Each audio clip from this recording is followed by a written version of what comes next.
Our journey begins in the late 1960s in Charlotte, North Carolina, when a group of Charlotte businessmen led by Earl Patterson Hall had an idea to construct a large multi-facility resort straddling the North and South Carolina state lines.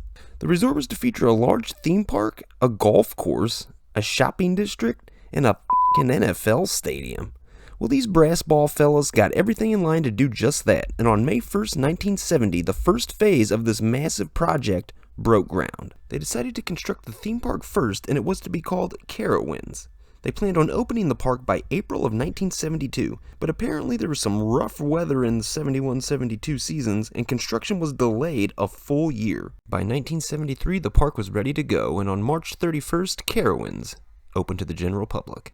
The original themed areas of the park consisted of Plantation Squares, serving as the park's main entryway, Contemporary Carolina, Frontier Outpost, Pirate Island, the Indian Thicket, Country Crossroads, and Queen's Colony. Some of the opening year attractions included the Eastern Airlines Sky Tower, a 262-foot tall intimate observation deck still in operation today, now known as the Carolina Sky Tower. The Carolina Gold Rusher, one of those beautiful 1970s aerodynamics mine trains. Love them. A log flume attraction known as the Powder Keg, apparently one of the most popular rides during this opening year, with waits piling up well over an hour. The Skyway, giving guests a beautiful aerial view of the park. A double-decker carousel. The Carolina Railroad. The Carolina Sternwheeler, a huge paddle boat that traversed all the way around the park, giving guests an up-close view of all 7 themed areas. The Surfer, one of those wild Tagada rides. And later that year, the addition of the monorail. That opening year was a banging success, and it brought in over 1 million guests. The following year saw the addition of the Whirling Well, a chance rotor, and the removal of the double-decker carousel. Unfortunately, that year there were some nationwide problems going on, as the country was facing an oil crisis and a recession, and attendance dripped drastically. And the mega resort that this park was supposed to be the anchor of was canceled, and the Carowinds Corporation put the park up for sale. And they immediately found a buyer in the TAFT Broadcasting Company, who opened their first theme park, Kings Island in Mason, Ohio, to huge success, and had recently just opened their second park, Kings Dominion in Dawswell, Virginia, to again huge success. So they were looking to keep growing, and they felt Carowinds would be a perfect fit into their park portfolio.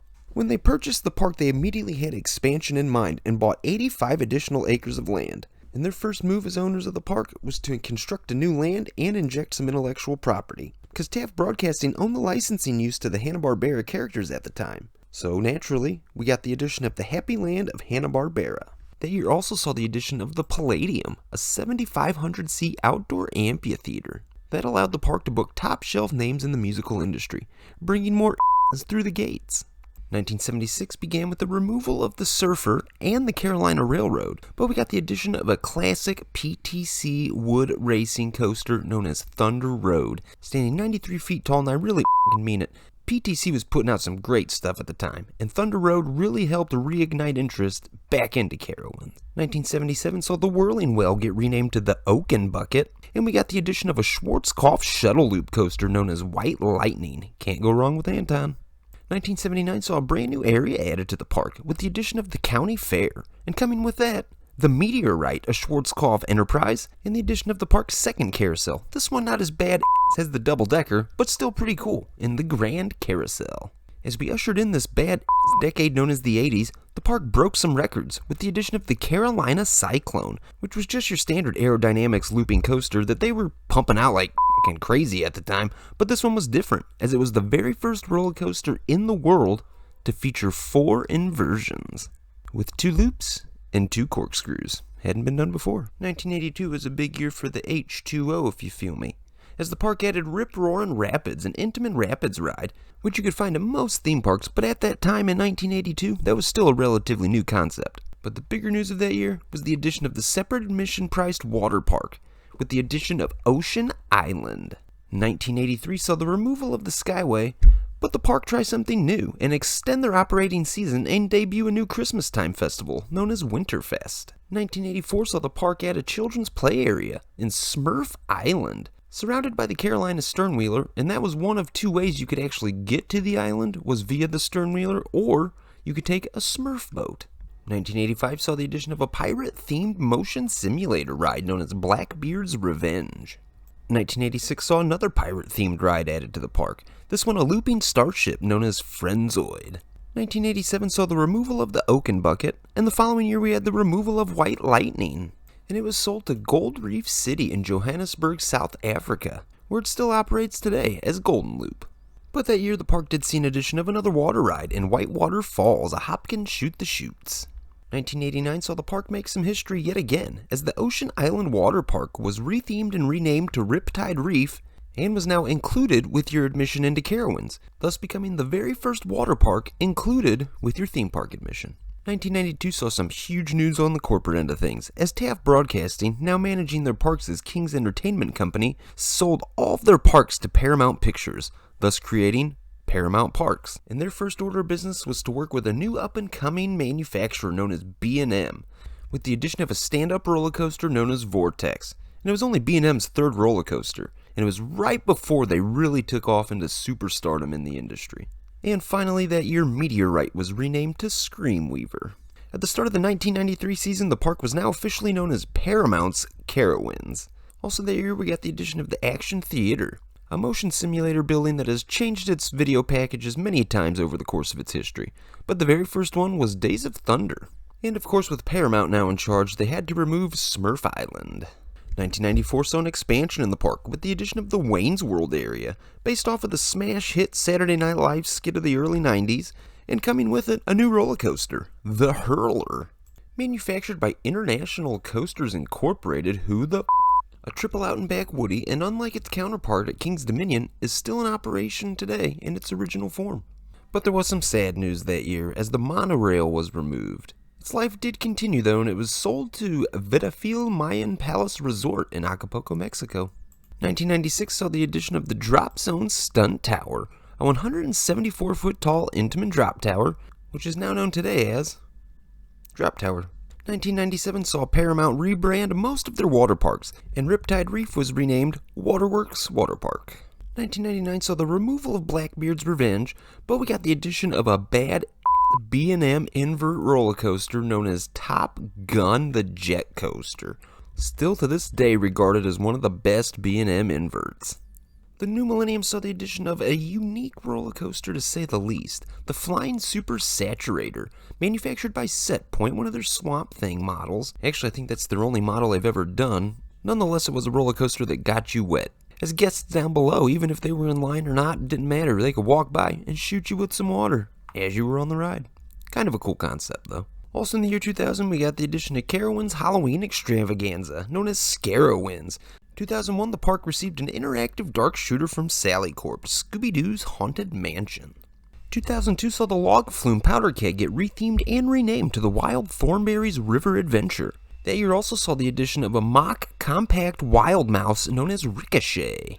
2003 was kind of a f***ing bummer, as the park removed the Carolina Sternwheeler, bringing with it sort of an end to an era, an opening day attraction.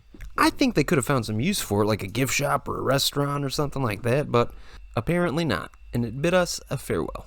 2004, the park received a new roller coaster, coming over from California's Great America, where it operated as Stealth, a Vekoma Flying Dutchman that Carowinds originally introduced as the Borg Assimilator. Those Vekoma Flying Dutchmans are rapidly disappearing today, and they're highly underrated in my opinion, disorienting and intense. 2005 saw the park remove their looping pirate ship known as Friendzoid, and also by the end of the season we had the return of Winterfest.